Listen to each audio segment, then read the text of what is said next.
नमस्कार. आपण पाहता बालाजी न्यूज मराठी.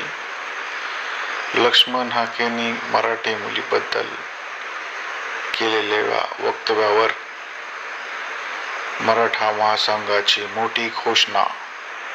ओबीसी मधला तोतिया प्राध्यापक, त्याला कोणताही सेट न करता स्वतः स्वयंघोषित ओबीसी नेता मिरवणारा, स्वतः ओबीसी नेता म्हणतो, त्यानं काल परवा जे चुकीचं विधान केलं त्याचा सर्वप्रथम मराठा महासंघाच्या वतीने आम्ही निषेध करतो.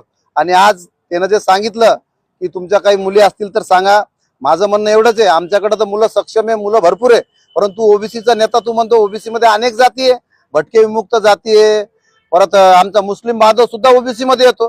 तर तुझी बहीण किंवा मुलगी असन तर एखादा मुस्लिम बांधवाला दे ना, ते पण ओबीसी मध्ये येते. आणि ज्या नाही तर मग भटके विमुक्त उच्च शिक्षित चांगला निर्व्यसनी आमचा ओबीसी मधला मुस्लिम बांधव, भटके विमुक्त बांधव, त्याला तुझी मुलगी दे. लग्नाचा खर्च पूर्ण आम्ही आमच्या मराठा महासंघाच्या अकाउंट मधून उचलायला तयार आहे.